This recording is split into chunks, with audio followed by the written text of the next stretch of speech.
Beza di antara mungkarul hadis dengan hadisul mungkar. Dua benda yang beza sangat-sangat. Okey? Hadis, bila dikatakan hadis tu hadis mungkar, hadis tu dhaif jiddan. Bahkan sebahagian kadang-kadang itlaq mutaqaddimin, hadis bila kata hadis mungkar kena juga kepada hadis maudhu'. Itlaq. Okey, bila kata hadisul mungkar, hadis mungkar kena kepada ala kulli hal hadis dhaif jiddan. Dhaif jiddan.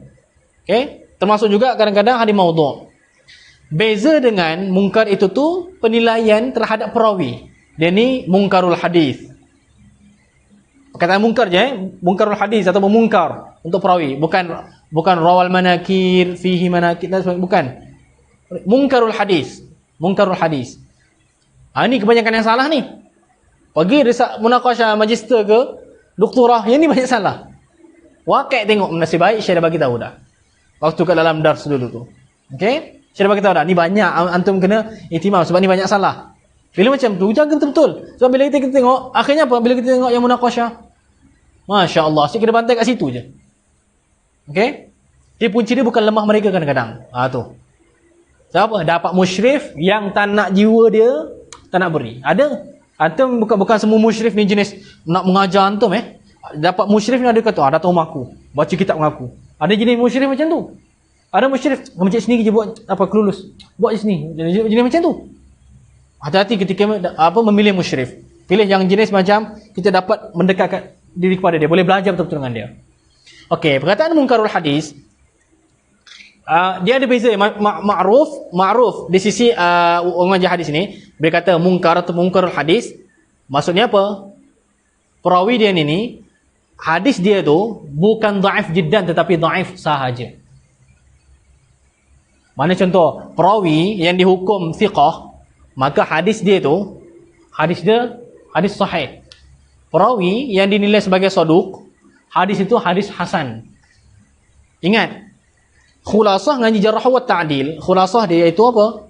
Kemampuan merabitkan rabtul maratib bainad darajatil hadis. Rabtu maratibir rawi bi darajatil hadis. Antum buat khulasah semua tarjihnya dia ni apa? Saduq lahu awham misalnya.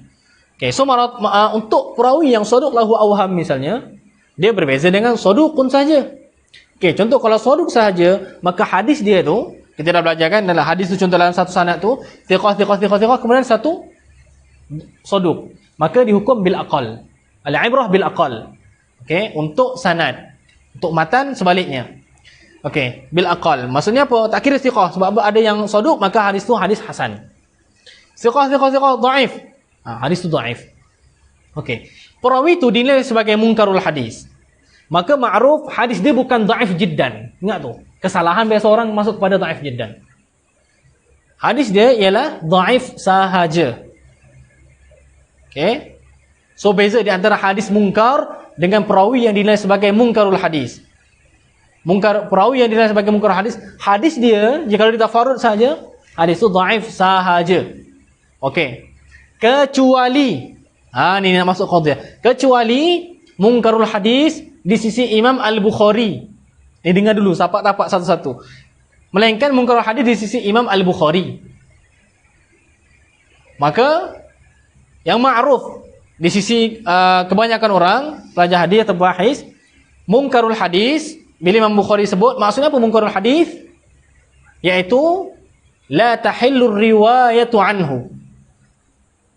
La tahillu riwayatu anhu. La tahillu riwayatu anhu. Tak halal riwayat daripada dia. Tak boleh. Maksudnya apa? Teruk benar lah. Riwayat pun tak boleh. Dia beza di antara apa? Ada beza. La tahillu riwayatu an dengan la yahillu al-ihtijaju bih.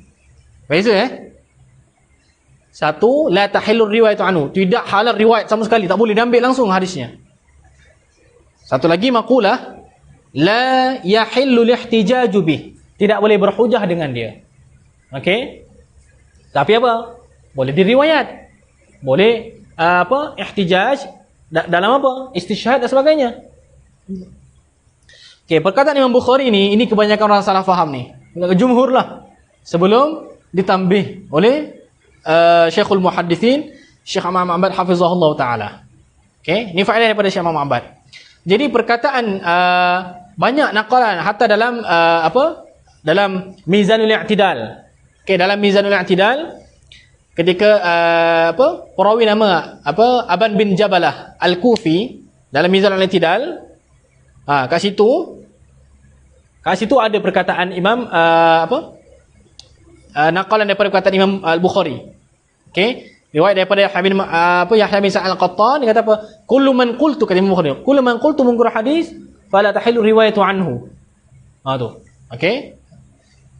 Kemudian, okey, ada banyak faedah lain di antara Lisanul Mizan dengan Mizanul I'tidal. Yang bagi tahu. Mizanul I'tidal Imam Az-Zahabi. Lisanul Mizan Imam Ibn Hajar. Imam Ibn Hajar dalam Lisanul Mizan dia menakal penuh Mizanul I'tidal, lepas tu baru dia tambah. Menakal penuh. Bermaksud siapa yang baca dalam Lisanul Mizan first kali kena bezakan tu perkataan Imam Az-Zahabi ke Imam Ibn Hajar. Tetapi di sana ada banyak perbezaan, ada beberapa perbezaan yang mufid. Bermaksud naqalan daripada Ibn Hajar tu yang tidak ada dalam Mizan, tapi masih dalam qaul Imam Az-Zahabi lagi. Tu. Jadi benda tu penting.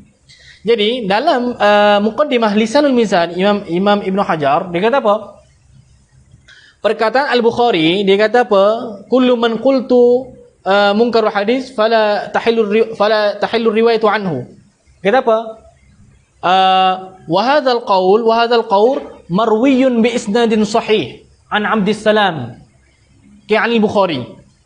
Kata Imam Ibn Hajar, perkataan Al-Bukhari ni kata setiap perawi yang aku kata dia tu aku nilai dia sebagai munkarul hadis, bermakna tidak halal riwayat daripadanya. Kata Ibn Hajar, ini diriwayatkan dengan sanad yang sahih. Okey. Tetapi, ni banyak orang kat situ je. So ma'ruf. So bila kata Imam Bukhari kata munkarul hadis, hadis yang berat, dhaif jiddan. Sebab apa? Maksudnya la tahillu riwayatu anhu. Kata Ibn Hajar ini ni, okey, dinilai semula oleh anak murid dia, Imam Al-Biqai. Imam Al-Biqai dalam An-Nukatul Wafiyah. Imam Al-Biqai 2 jilid tu, kitab penting tu, An-Nukatul Wafiyah tu, Maktabar Rushd 2 jilid tu. Dalam An-Nukatul Wafiyah, okey, dia bagi tahu ada 2 riwayat daripada Imam Al-Bukhari. 2 riwayat daripada Imam Al-Bukhari. Yang pertama sekali apa? La tahillu riwayatu anhu. Dengan mana munkarul hadis, itu maksud dia. Riwayat yang kedua, munkarul hadis dengan mana apa? La yahillu lihtijaju bih. La yahillu lihtijaju bih. Beza tu. Beza. Kemudian, sebab apa? Maka apa? Maka Imam Al-Biqai jamakkan terus.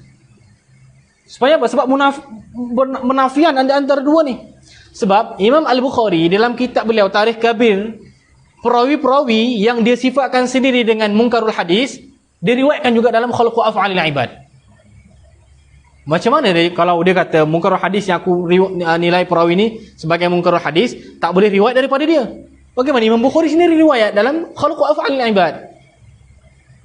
So mukhalafah dengan perkataan dia. Maka ditanggunglah di antara 2 riwayat tu. Kedua riwayat, Imam Al-Biqai kata apa? Jamakkan, jadilah apa? La tahillu riwayatu lil ihtijaj bih. Jamakkan terus. Di antara riwayat dengan ihtijaj, la tahillu riwayah lil ihtijaj bih. Mana tak halal riwayat untuk berhujah dengannya. Beza tu. Okey? Okey. Tu afadahu Syekhuna Dr. Ahmad Mahmud hafizahullah taala.